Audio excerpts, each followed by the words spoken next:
Xin Chao everyone! Today we are going to discuss about the world's largest exporter of cashew nuts, Vietnam. Let's talk about Vietnam moral education. Their philosophy focused on socialism, nationalism, and Confucianism, where they first learned the moral before learning the lesson. One of their goals is that they must learn the importance of moral knowledge, occupation, good health, and loyalty in order for them to gain national independence and socialism. They use inculcation and values clarification as their approaches. Their focus in values are respect, love, sincerity, confidence, eagerness to learn, and appreciation of nature's beauty. They use role-playing, manipulating alternatives, positive and negative reinforcement, games and simulation, and small group discussion as their effective and efficient strategies. They have two kinds of framework, which are traditional and socialist morality, because one of their goals is to focus on promoting the learning and respect for traditional values.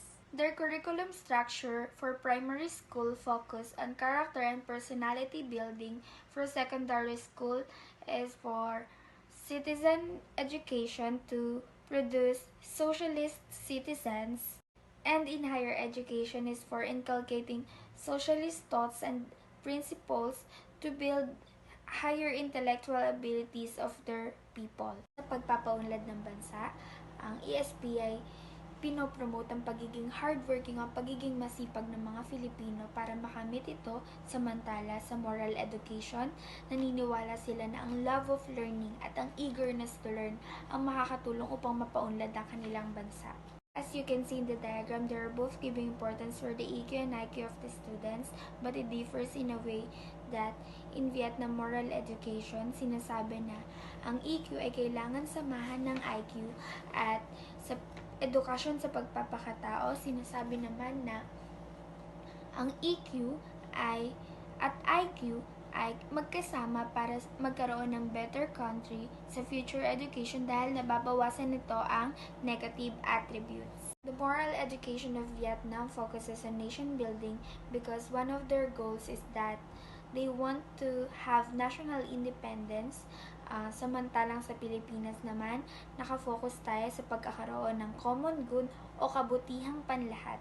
Learning competencies in Vietnam is that they have to participate in several learning initiatives focused on developing innovative teaching methods and deeper learning skills for them to professionalize teaching force and establish standards around teacher content, knowledge, skills, and disposition. ESP and moral education have similarities because they both focus on giving importance for religious institution, family education, respect, nationalism, love, goodness, appreciation of nature, and also in regards with the strategies for having positive and negative reinforcement, games and simulations, manipulating alternatives, and using values clarification and inculcation as their approaches. As a takeaway, I can say that ESP of the Philippines and moral education of Vietnam have many similarities but differs in some few targets and focus of its education. So by the everyone, now we're going to discuss about the country that doesn't have any oceans but thousands of islands, Laos. Let's talk about Laos civic education. The philosophies are nationalism, socialism, and patriotism, and it emphasizes one of their goals to love the country, to protect and develop a good national culture. Values in focus is that good citizenship, good discipline, having a spirit of unity, being kind. They use teaching learning process and integrative as their approach. Civic education and ESP have few similarities such as loving the nation and giving respect to elders. Their learning competencies is to be progressively extended nationwide. And these studies can help us, the future teachers of values education, to know the focus of every Asian countries near the Philippines and to be flexible in knowing how to teach in multicultural education.